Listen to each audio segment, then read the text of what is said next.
everyone, welcome to my YouTube channel Economics for Everyone। आज हम discuss करेंगे CBSE का माइक्रो इकोनॉमिक्स का थर्ड चैप्टर डिमांड एनालिसिस।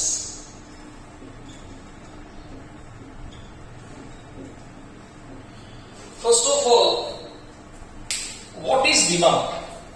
सबसे पहला क्वेश्चन जो है वो क्या है? What is demand? General sense में देखा जाए, जनरली देखा जाए तो डिमांड मीन्स व्हाट। जनरली लोग ऐसा बोलेंगे कितना सेल्स होगा। ओवरऑल एक जनरल सेंस में कोई भी आदमी को पूछा जाए तो वो बोलेंगे कि भाई कितना सेल्स होगा, तो इस प्रोडक्ट का इतना डिमांड है। Say for example fast moving consumer goods, FMCG। हर रोज सुबह उठते ही जो भी प्रोडक्ट का रिक्वायरमेंट है that is called fast moving consumer goods. तो ऐसे प्रोडक्ट्स का डिमांड जो है वो ज्यादा होता है, मींस की रिक्वायरमेंट ज्यादा होता है। जैसे रिक्वायरमेंट ज्यादा होता है हम बोलते हैं इसका डिमांड ज्यादा है। लेकिन मेन थिंग इज व्हाट, हमें यहां पे जो भी डिस्कस करना है वो क्या है? इकोनॉमिक डिसीजंस की बात है। ये तो हमने कंज्यूमर के पॉइंट ऑफ व्यू से बोला कि जो कंज्यूमर कंज्यूम करते हैं, but what exactly the producer will think before he start production. Are you getting me or not? Production करने से पहले आप डिसीजन कैसे लोगे कि इतना सेल्स होगा? Is it clear? से फॉर एग्जांपल अगर आपने कोई भी एक्स प्रोडक्ट को प्रोड्यूस करने के लिए 1 लाख यूनिट्स मैन्युफैक्चरिंग किए, 1 लाख यूनिट्स मैन्युफैक्चरिंग करने के लिए आपने 20 लाख का इन्वेस्टमेंट किया, 20 लाख रुपीस आपने इन्वेस्ट किया है। This is your total investment to produce 1 lakh units. अब 1 लाख यूनिट्स आपने मैन्युफैक्चरिंग किया, 20 लाख रुपए का इन्वेस्टमेंट किया।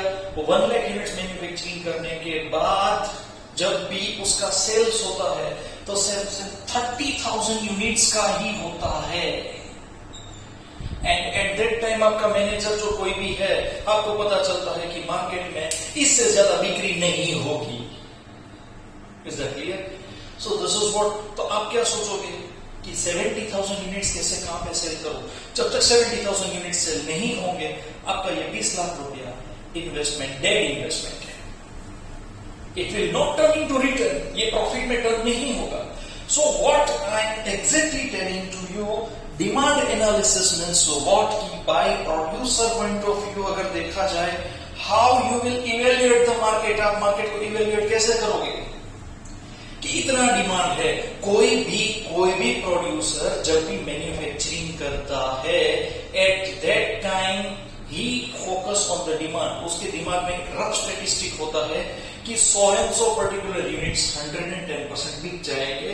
And by that point of view, उसी पॉइंट ऑफ व्यू से प्रोडक्शन स्टार्ट करते हैं एंड देन आफ्टर सेल्स करके उसका रिटर्न जनरेट करते हैं। This is what the simple process is. यहां पे हम फोकस क्या करते हैं? What is demand? तो डिमांड कैसा हमें चाहिए? हमें कैसा डिमांड चाहिए? जो सेल्स मींस की रेवेन्यू में टर्न हो। कि ये मार्कर पेन है, say for example marker pen manufacturer जो है डोम्स ब्रेफिलो वाले जो ब्रांड है, ओके, उन्होंने कुछ तो सोचा होगा before they manufacture the product कि पूरे साल में कितना प्रोड्यूस करके सेल कर पाएंगे। जितना सेल्स कर पाएंगे, जितना डिमांड है उतना ही प्रोडक्शन करेंगे। नाउ यू जस्ट इमेजिन, ये व्हाइट बोर्ड था, ये व्हाइट बोर्ड है, ओके। इससे पहले ब्लैक बोर्ड था, चॉपस्टिक था, ओके। चॉपस्टिक में से धीरे धीरे करके ये ट्रांसफॉर्म हुआ है, इस प्रोडक्ट में टर्न हुए हैं टीचर्स। यू जस्ट इमेजिन कि ये कितने साल पहले मैन्युफैक्चरिंग करना स्टार्ट किया होगा। You observe the consumer behaviour कि अब वो चॉपस्टिक में से इनको ये मार्कर पेन में टर्न करने के लिए कितने ट्रिगर्स चाहिए, ब्लैक बोर्ड में से व्हाइट बोर्ड चाहिए, okay. So these all are the changes comes. Likewise उनका सेल्स बढ़ता है तो डायरेक्टली मास प्रोडक्शन पे कोई भी कंपनी प्रोडक्शन स्टार्ट नहीं करती। This is what the whole से पहले what are the basis, this is what economics is all about. तो बेस में सबसे पहले क्या है जो बुक में लिखा है, okay, that is desire plus purchasing power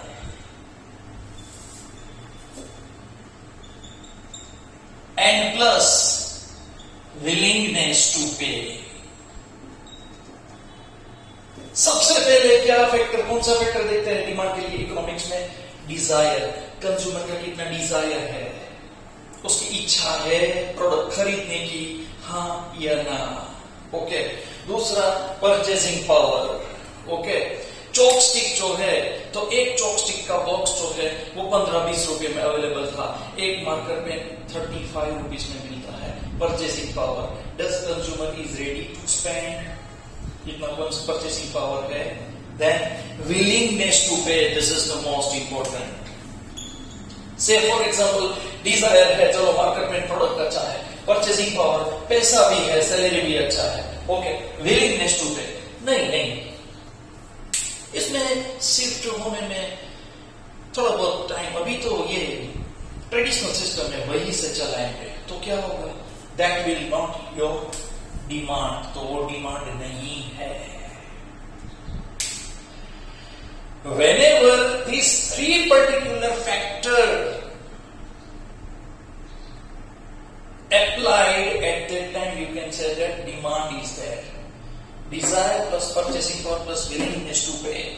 अब उनको ऐसा बोला जाए कि भाई इसमें क्लैरिटी अच्छी आती है, विजिबिलिटी अच्छी है, ओके। लास्ट में जो स्टूडेंट बैठा है वो भी देख सकता है प्रॉपरली, ओके। और डस्ट का कोई प्रॉब्लम नहीं है। इमीडिएटली क्या होगा? Consumer will think it over and they are willingly accept the product. These three factors comes and it becomes the demand of the product. Okay. Demand है तो सब कुछ है, अदरवाइज रिटर्न वापिस नहीं आएगा। इससे पहले का वीडियो हमने जो डिस्कस किया था उसमें जो भी हमने डिस्कस किया है, again I am going to make that video with different particular content, I will share with you people. उससे पहले हम ये जो भी पॉइंट है उसको डिस्कस करते हैं अ पर्टिकुलर केस स्टडी के साथ। आज का केस स्टडी जो है, topic demand analysis case study जो है वो फोर्ड मोटर्स का।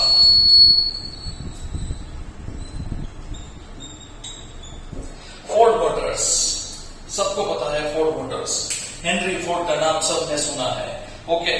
लेकिन व्हाट पर्टिकुलर ट्रिगर, कौन से ट्रिगर पे कंपनी कहां पे थी, कंपनी ने कैसे कैसे ऑब्स्टेकल्स जो है वो क्रॉस किए, and then after company thriving on the chaos, तो कैसे थ्राइव किया है कंपनी ने, उसके ऊपर जो है पूरा का पूरा ये केस स्टडी है विच relates with the demand analysis. So 1970s का टाइम था, ध्यान से सुनना आप सब स्टूडेंट, ओके। ये थियोरी जो है, थियोरी कैसे प्रैक्टिकली अप्लाई होता है, this is what we are discussing. So you came to know कि प्रैक्टिकल लाइफ में कैसे डिसीजन लिया जाता है, ओके।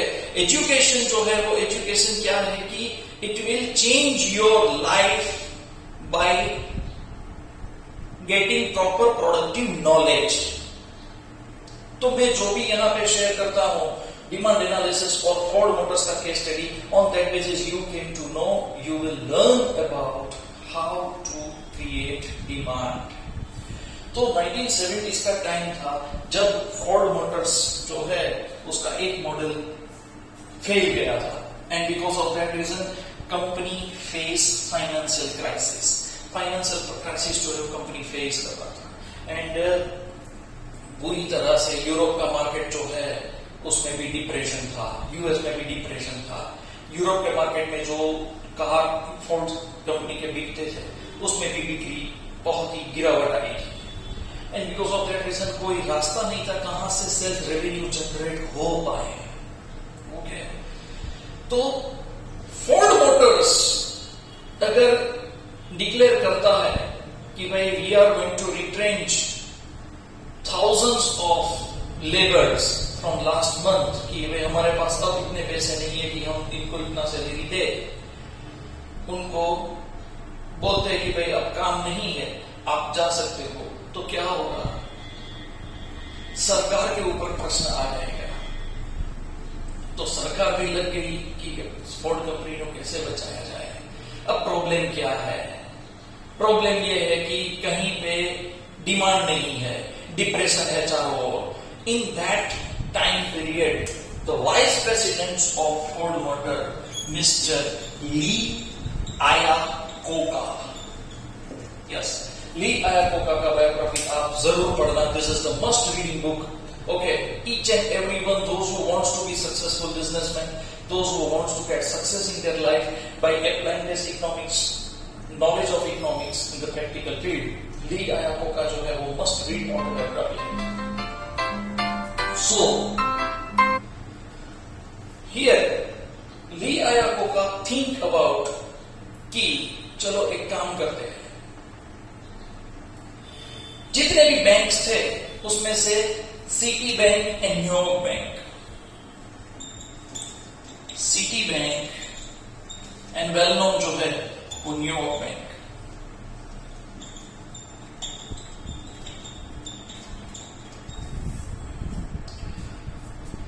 उनके साथ मीटिंग करके सरकार ने बैठ के सोचा कि अब क्या किया जाए।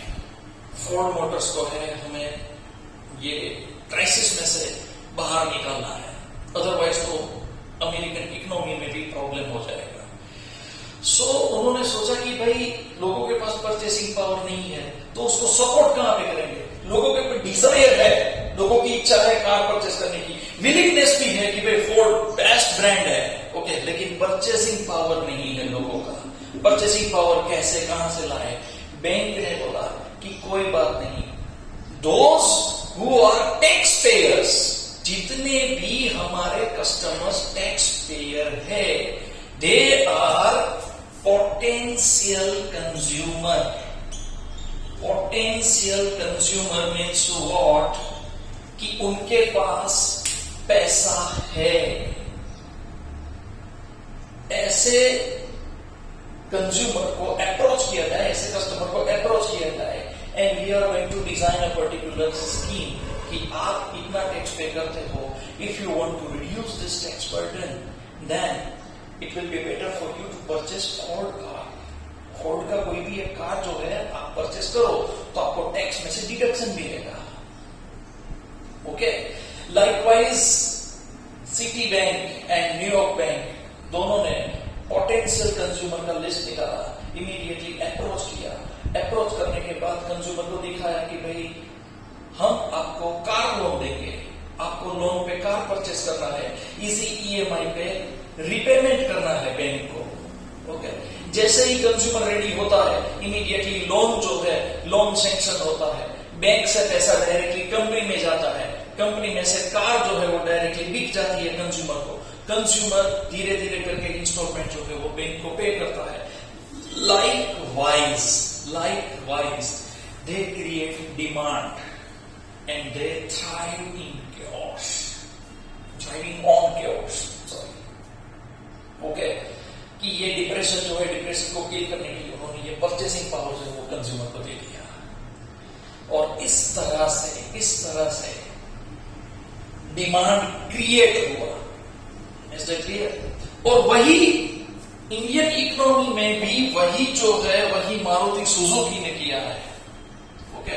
तब तक परचेसिंग पावर कंज्यूमर के पास इतना नहीं था तो डायरेक्टली लोन देना शुरू किया, and the same process again and again repeated in two wheeler automobile industry में। टू व्हीलर का जो डिमांड जो है तो उसमें डिजायर था, विलिंगनेस टू पे भी था, लेकिन कंज्यूमर बोलता है परचेसिंग पावर नहीं है सर, पैसा नहीं है, क्या करें? लोन शुरू हो गया। आज हीरो मोटर फाइनेंस इतने साल में दिखा कि भाई कितनी फाइनेंस कंपनीज जो है हमारे व्हीकल को परचेस करने के लिए फंडिंग करती है। Why don't we start financing? They also enter in finance sector, वो भी फाइनेंस सेक्टर में एंटर हो गए, एंड इमीडिएटली उनका प्रॉफिट बढ़ा। सामने डिमांड जो है, desire plus purchasing power plus willingness to pay. Likewise बहुत सारे इसके केस स्टडीज है, बहुत सारे एग्जांपल्स है। सैमसंग गैलेक्सी जब लॉन्च हुआ, एट दैट टाइम लोगों के पास इतना पैसा नहीं था कि स्मार्टफोन परचेस करने के लिए 12,000 रुपया दे। लेकिन हुआ क्या, एक लेवल पे सेल्स हुआ, okay, 20 to 25% market was cover. अब कंपनी को 80% से भी ज्यादा मार्केट कवर करना था, okay, and immediately what they did, credit card पे अगर आपको क्रेडिट कार्ड पे अगर आपको फोन चाहिए तो फोन मिल सकता है, ओके, डेबिट कार्ड पे अगर आपको फोन चाहिए तो आपको फोन मिल सकता है, इजी इंस्टॉलमेंट पे, इजी मंथली इंस्टॉलमेंट पे, ईएमआई पे। लाइकवाइज सैमसंग गैलेक्सी लोगों के हाथ में स्मार्टफोन आना शुरू हो गया and it create turning to demand. This is what the demand is, okay. And वही हुआ है इंडियन इकोनॉमी में। एमजे हेक्टर जो है 2016, 17, 2019, 18, 19 के टाइम पे जो लॉन्च हुआ, ओके, इंडियन इकोनॉमी में, at that time it was declared that India में डिप्रेशन है, इंडिया में डिप्रेशन था। व्हाई? क्यों? क्योंकि मारुति सुजुकी का सेल्स पिछले 10 साल में सबसे नीचे है, टाटा मोटर्स लॉस में है, ओके, इतनी बड़ी बड़ी कंपनीज जो है वो लॉस करती है। इट मींस कि डिप्रेशन है मार्केट में, ऑलरेडी डिप्रेशन था, okay. And MJ Hector enter हुआ, उन्होंने क्या देखा कि मार्केट में डिमांड है। What they did, they analyse, लोगों में डिजायर है, परचेजिंग पावर है, लेकिन एग्जिस्टिंग कार जितने भी है उसमें विलिंगनेस टू पे नहीं है, कंज्यूमर को कुछ नया चाहिए। And immediately they change the features, उन्होंने फीचर चेंज करके इंटरनेट का, इंडिया फर्स्ट इंटरनेट का लॉन्च किया। एंड कंज्यूमर विलिंगनेस जो नहीं था वो विलिंगनेस यहां पे टर्न हुआ and that turn into demand, okay. इस तरह से डिमांड जो है वो टैप होता है, इसी तरह से डिमांड जो है वो कॉर्पोरेट वर्ल्ड टैप करती है and immediately they are doing business. And amazingly first MG Hector ने 20,000 कार्स जो है 20,000 यूनिट्स थे sell out in the market. दूसरे लोग बोलते थे कि भाई यहां पे डिप्रेशन है, और वही मार्केट में एमजे हेक्टर ने 20,000 यूनिट्स सेल आउट कर लिए, ओके। एवरेज मॉडल का प्राइस जो है वो 12 लाख से लेके 12 लाख टू 15 लाख था। Now you just multiply the figures, means की कंपनी का प्लांट जो है वो ऑलरेडी ब्रेक इवन को टच कर दिया था, मींस की जितना इन्वेस्टमेंट किया था उतना पैसा रिटर्न एमजे हेक्टर को मिल गया इंडियन मार्केट में से। It was a brief introduction of part 1, that is the demand analysis. Okay? मिलते हैं फिर छोटे से ब्रेक के बाद। Thank you very much.